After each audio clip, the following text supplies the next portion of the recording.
Hi everyone, I'm Harriet Tubman. I'm here to take you to freedom and tell you a little bit about myself. Stay close and stay quiet. Let's get started.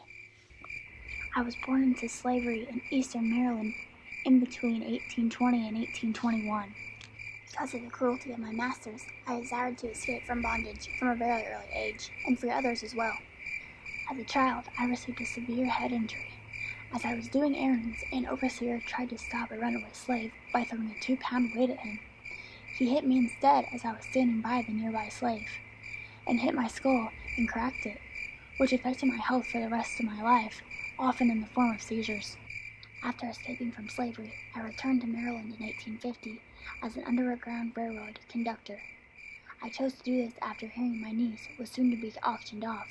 I went on to rescue over 700 other slaves until the breakout of the Civil War, and did not fail a single rescue. It was during this time I had then acquired the nickname Moses. Moses delivered his people from Egypt, and saved them from slavery also.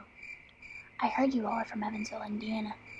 Well, I wanted to let you know that the Carpenter House in downtown Evansville was one of the stops for slaves coming off the Ohio River to stay before moving on to their next station.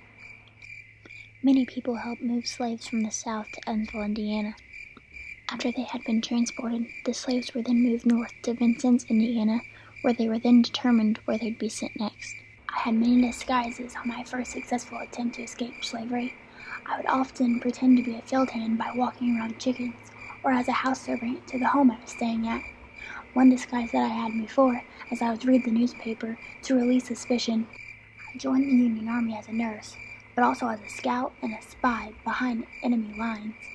Despite all my efforts, I was only given a nurse's pension after the war ended. I took part in the raid on Kankakee Ferry, and worked closely with James Montgomery, freeing over 700 slaves at once. At one point after the war, my money started dwindling away, so I started to smuggle gold. After this incident, many were outraged, but my family and friends rallied around me to support me.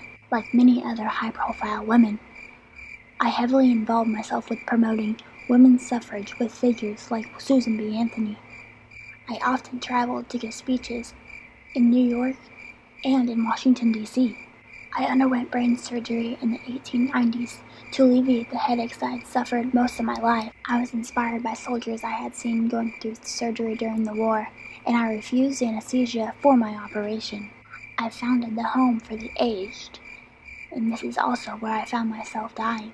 I was buried with military honors in Fort Hill Cemetery in Auburn, New York, which is also where many figures like the Secretary of State, William Seward, was buried.